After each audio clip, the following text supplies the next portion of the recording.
Z.com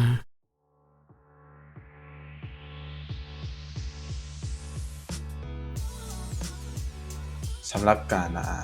ติดตั้ง SSL เนาะก่อนเราจะติดตั้ง SSL มันจะเป็นหน้าตาจังซี่เนาะมันจะบ่มี HTTPS แล้วก็เขียนคำว่า not scale เนาะขั้นตอนของการติดตั้ง SSL อยู่เพจนี่เฮ็ดจังได๋เราล็อกอินเข้าเพจหั้นก่อนเนาะหลังจากเราล็อกอินเข้าแล้วเราก็เข้าไปที่คำว่า SSL นี้เมื่อเข้ามาแล้วเราจะเห็นโดเมนที่เราเคย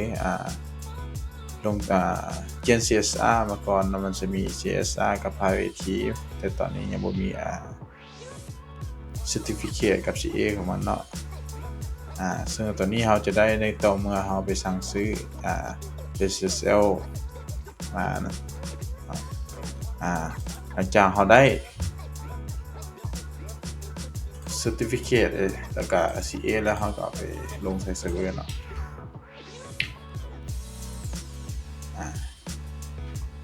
เข้ามาบนนี้ซื้อโดเมนมันจะมีบอลให้วางไฟล์ใช่เนาะบอลให้วางไฟล์หรือว่าเอาโค้ดมาวางได้เนาะก็มาวางซะเลย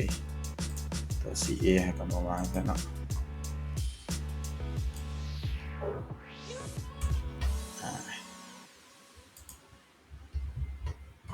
เมื่อเราเฮ็ดแล้วเราก็กดอัปเดตขั้นตอนนี้สำเร็จแล้วต่อไปเรามีแต่เลือกใช้งานเฮาเนาะมีแต่เราไปสั่งใช้งานจากอยู่บนฮอสต์ของมันเนาะอยู่บนโดเมนเราเข้าไปบนเว็บโดเมนคือแล้วเนาะแล้วหลังจากนั้นเราไปเลือกไปที่โดเมนเฮาจะมีคำว่า host ไปที่กดเลือก hosting นี่แล้วเราก็กดใส่ชื่อกับโดเมนที่เราอยากใส่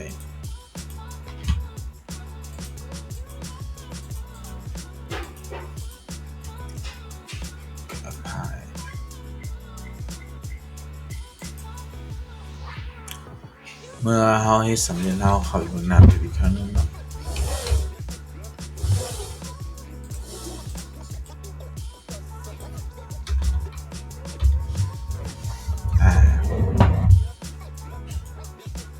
จะกดเบิ่งกดsecurity กด security ไว้จะปิดให้เห็นวันมันก็อยู่ที่เป็นของผู้ใช้เนาะตัวนี้เนาะโอเค